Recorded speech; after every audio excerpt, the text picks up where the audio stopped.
प्यारे विद्यार्थियों, treatment of TCS in tally.erp9 के दूसरे भाग में आपका स्वागत है। इस भाग में हम वोचर एंट्री ऑफ टीसीएस करेंगे तथा इस बेस पे हम टैक्स कलेक्टेड एट सोर्स को tally.erp9 में रिकॉर्ड करेंगे। तो देखते हैं हम। सबसे पहले आपको वैल्यू एडेड टैक्स इनेबल करना है। जिन प्रोडक्ट्स के ऊपर टैक्स कलेक्ट किया जाता है एट सोर्स, उनके ऊपर हर हालत में वैट लगता है।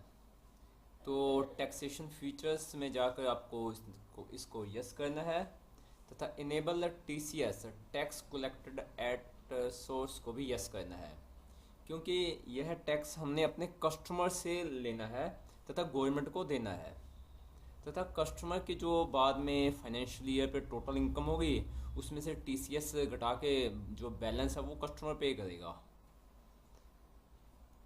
अब आपने देखना है कौन से रेट लगेंगे। तो tally.erp9 अपडेट आपको rates display statutory info nature of product में शो करेगी। आप लेज़र क्रिएट करोगे। फर्स्ट जो आपका डेटर है या कस्टमर है उसका अंडर सन्ड्री डेटर्स में, sale account under sale account में, TCS under duties and taxation में, और टिम्बर एक स्टॉक की आइटम है, इसको आप क्रिएट करोगे। आउटपुट वैट भी ड्यूटीज एंड टैक्सेशन के अंदर जाएगा जो कि करंट लायबिलिटी है। और वर्चुअल एंट्री की जो जर्नल एंट्री है वो इस तरह से है। डेटर अकाउंट डेबिट, क्योंकि ये हमारी एसेट है तो इससे हमने पैसे लेने हैं। To sale account what goes out, हमारा गुड्स चला गया।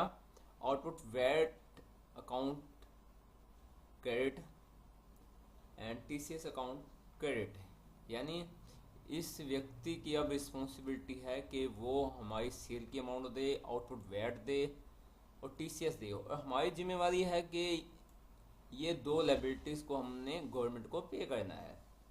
चलो अब इसको हम टैली में देखते हैं। सबसे पहले फीचर्स देखा, फीचर्स में स्टैट्यूटरी चला गया। यहाँ देखो मैंने एनेबल वैल्यू एडेड टैक्स को यस किया है। ठीक, इसको यस कर दो आप।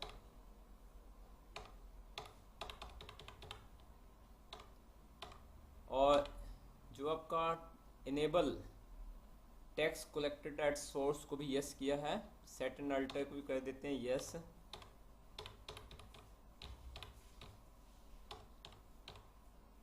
इन फीचर्स के बाद ही हम टीसीएस का रिकॉर्ड टैली में रख सकते हैं। अब नेक्स्ट जो स्टेप था वो था लेज़र क्रिएशन का। तो मैंने लेज़र क्रिएट किए हुए हैं 5, तो मैं आपको डिस्प्ले करके दिखाता हूँ।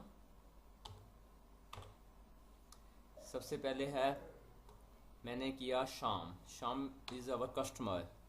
इसको हमने सामान बेचा है जो टीसीएस की कैटेगरी में आता है। Under sundry debtor, maintain bill balance bill bye bill, yes. Is TCS applicable, yes. और इसमें हमने सेट किया है एसोसिएशन ऑफ पर्सन को। ऐसे ही अलग अलग पर्सन की कैटेगरी भी है, टाइप्स ऑफ पर्सन। ऐसे ही आपने टीसीएस है अंडर ड्यूटीज एंड टैक्सेशन रखना है। और नेचर ऑफ प्रोडक्ट है timber obtained by any mode other than forest lease. और सेल्स अकाउंट बनाया अंडर सेल्स अकाउंट में। इसमें used in VAT return, yes. और आउटपुट वैट बनाया अंडर ड्यूटीज एंड टैक्सेशन में।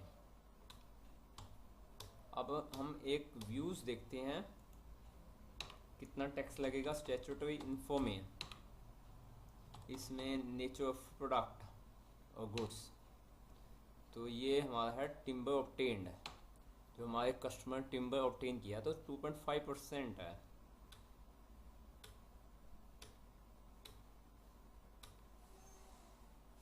अब मैं चला गया इन्वेंट्री इन्फो में, इसमें स्टॉक आइटम देख लेते हैं, डिस्प्ले टिम्बर। ओके, अब हम वोचर एंट्री पास करते हैं।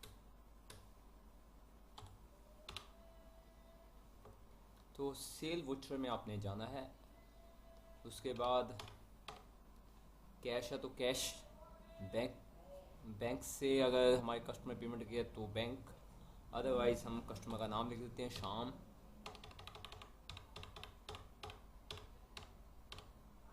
Sales at 12.5%, that is the rate of output VAT. Item is timber. Suppose this is 7,50,000 rupees की हमने सेल की है, 7,50,000। इसके सेल के पैसे शाम से लेने हैं, तो मैंने और आइटम तो बेची नहीं है, तो मैं आगे चलता हूँ, एंटर डाल दिया। उसके बाद मैंने यहाँ TCS किया, तो जो मैं अपने कस्टमर से 18,750 रुपये लेने हैं इनकम टैक्स के एज पर रूल, और फिर मैंने यहाँ आउटपुट वैट डाला तो 12.5% है, 93,750। तो कुल अमाउंट जो पेबल है हमारा कस्टमर से लेनी है वो है 8,62,500, जिसमें से हमने गवर्नमेंट को देनी है वो है 2.5% एंड 12.50%। ओके, तो इसको हमने एक्सेप्ट कर दिया। तो इस प्रकार से हम रिकॉर्ड कर सकते हैं, जितनी भी सेल होती जाएंगी, 4-5 आइटम है उसके ऊपर TCS लगेगा, तो वो भी हमने अपने कस्टमर से लेते जाना है। बहुत बहुत आपका धन्यवाद।